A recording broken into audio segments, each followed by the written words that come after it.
Čau lidi, dneska to bude videjko z toho, jak se vlastně děláme unboxing. No vlastně nebude to spíš unboxing, ale prostě já už jsem si to vydělal.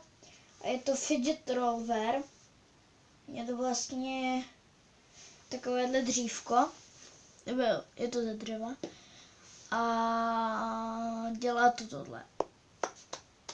Prostě no, můžete si s tím hrát různými způsoby, buď prostě teďka, jak jsem to ukazoval, anebo třeba si to můžete přehalovat různě, anebo jako třeba tabák, třeba. No, takže tohle je taková hračička. Jo, ještě jsem chtěla říct, že pokud jste teďka na mě narazili, tak mám jenom 2 videa. Já jsem měl popravdě ještě předtím 2, ale ty jsem smazala, protože byly fakt jako hrozný. Kámoši mi na ně psali i, že jsou jako fakt hrozný, takže to nevymazal. To mi jakože do komentářů asi 2krát už. Takže protože jsem to smazal. A prostě takové dřívko.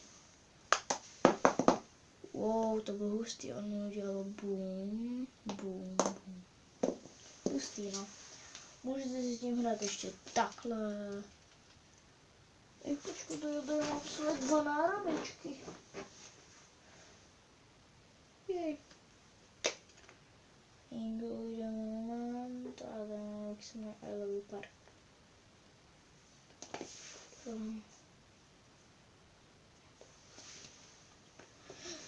No,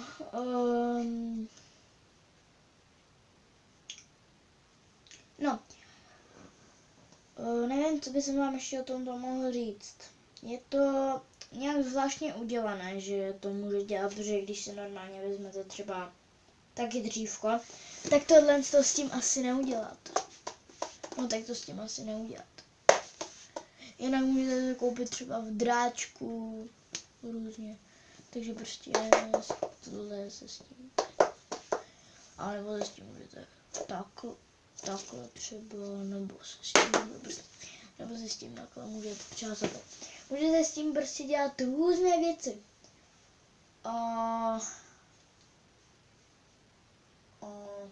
No, tohle by bylo asi z tohohle videa všechno.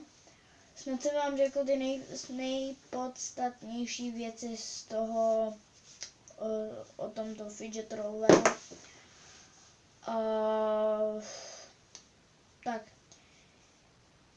Takže já se s vámi loučím a u dalšího videa čau.